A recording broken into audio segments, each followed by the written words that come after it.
Les jeunes et les femmes de Bobo Dioulasso pourront désormais participer aux prises de décision. Le cadre pour faciliter leur implication dans le développement du Burkina Faso vient d'être créé à travers le projet Pouvoir des citoyens et nous vous déclinerons en début d'édition le contenu de ce projet.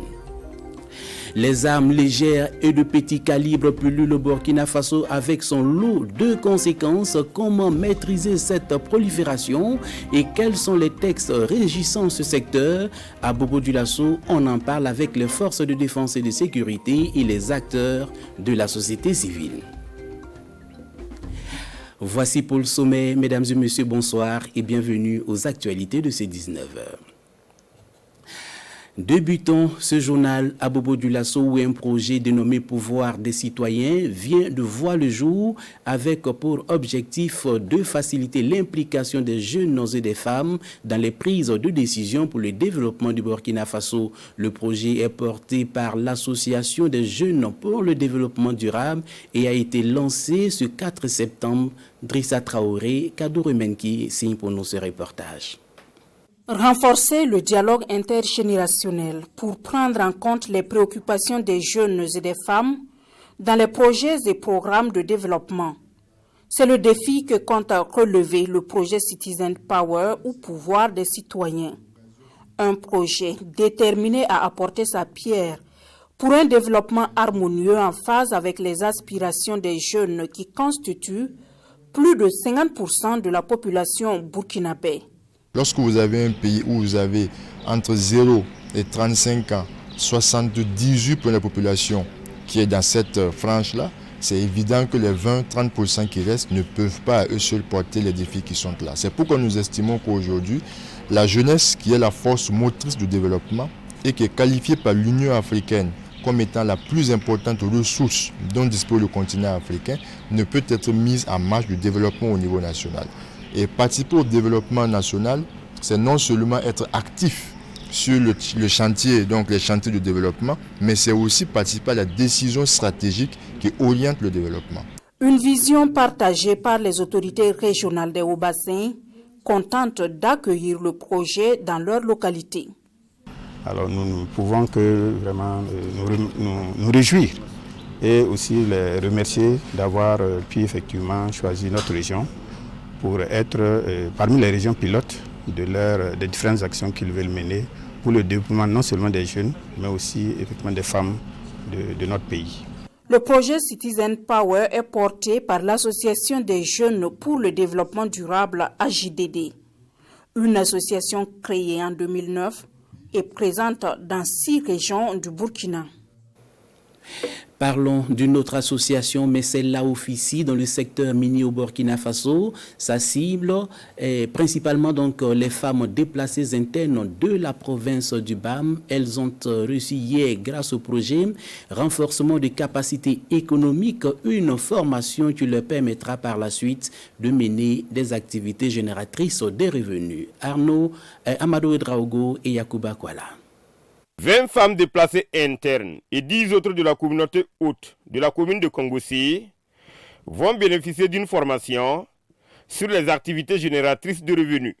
Et cela, grâce au projet dénommé projet de renforcement des capacités économiques des femmes déplacées internes et hautes des sites d'orpaillage. Il est initié par l'Association des femmes du secteur minier du Burkina pour soutenir ces personnes en situation de vulnérabilité. Nous allons renforcer leurs capacités entrepreneuriales, leur montrer comment gérer une activité économique. Ensuite, nous allons les former en technique de production de Sumbala et puis de la bière locale. Et nous allons les équiper en matériel nécessaire pour qu'elles puissent mener ces activités. Et pour finir, nous allons leur doter un peu de sommes forfaitaires pour leur permettre de démarrer l'activité. À cause de l'insécurité, bon nombre de ces femmes sont venues des communes de Bourzanga et de Zimtanga pour s'abriter à Kongossi. Sans emploi, elles se retrouvent dans une vie de précarité. Je fais le dolo au secteur 5 de Kongossi. Les connaissances que nous allons recevoir nous seront bénéfiques. Merci à la famille. Avec les connaissances, nous allons accroître nos revenus.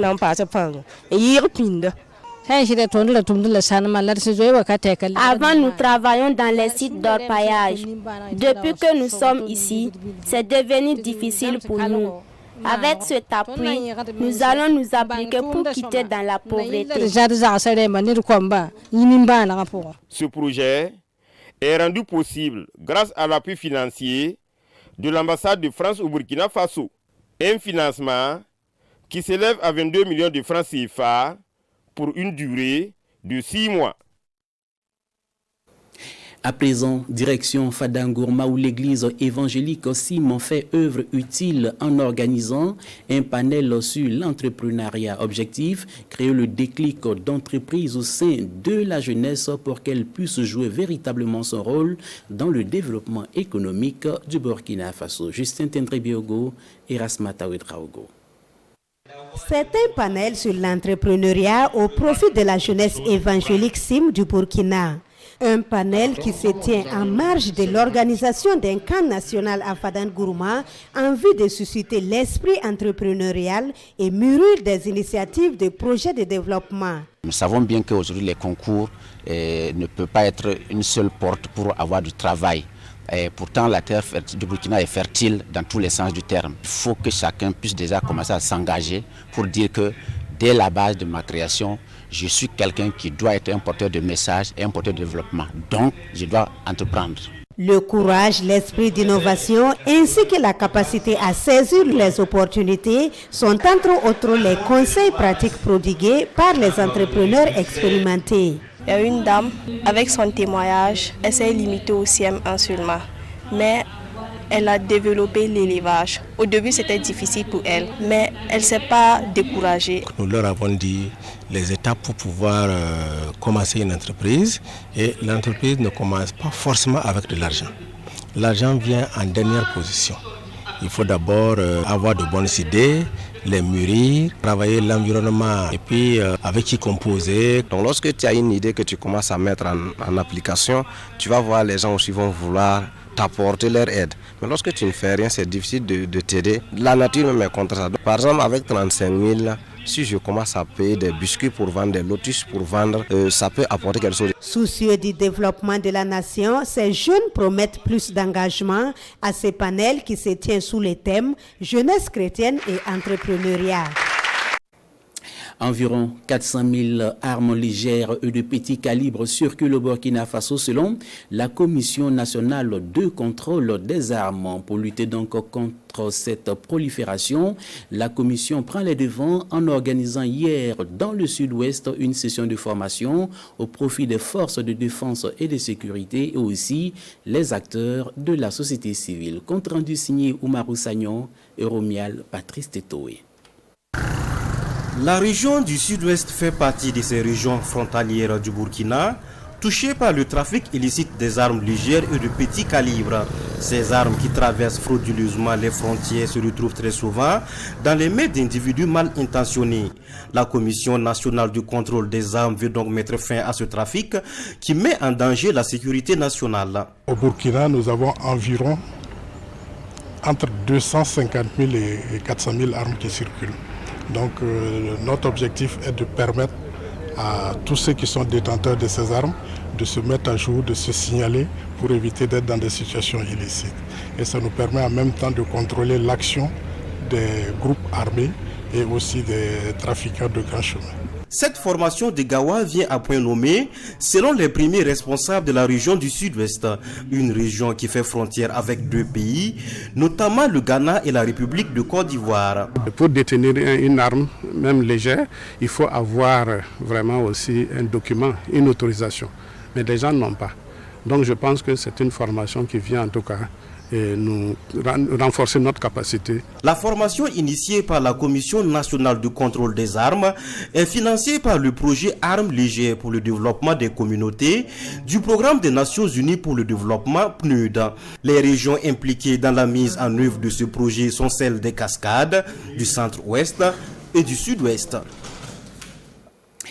Donner un nouvel élan aux arts vivants de la région du Sahel, voici ce à quoi s'attelle donc l'association Action pour la culture, les arts et le tourisme qui a vite fait de comprendre que pour sauver les pratiques culturelles, il faut passer par les enfants. À cet effet donc, elle a organisé à leur profit une formation en danse, théâtre et en musique. Le point complet avec Ibrahim Kagone et Pinidi Nianou.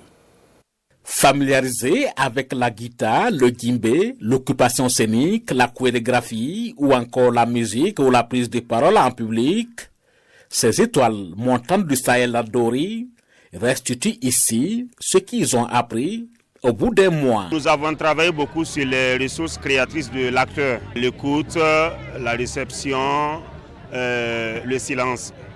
Donc c'est des choses un peu élémentaires, mais qui sont très très importants pour le développement de la personne en tant que comédien, en tant qu'acteur, voilà, et aussi qui pourront les servir pour l'avenir parce que ça va leur permettre de prendre facilement la parole devant un public. Ces notions de base, ces jeunes comptent mettre cela en pratique et évoluer dans le domaine de la musique ou de la comédie. Je vais continuer à beaucoup apprendre, je ne vais pas baisser les bras.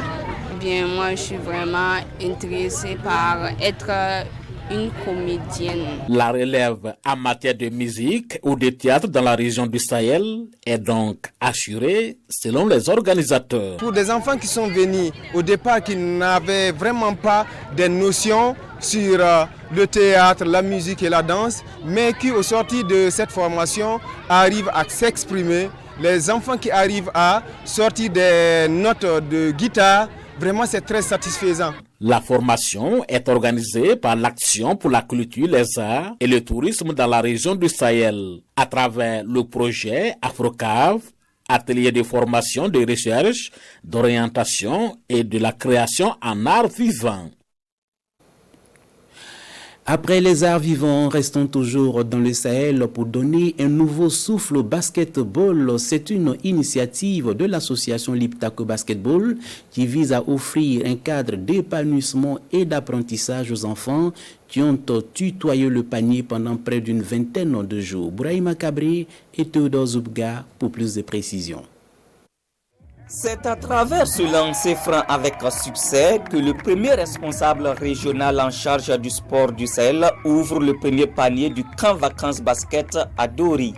Une première édition portée par l'association Liptako Basketball.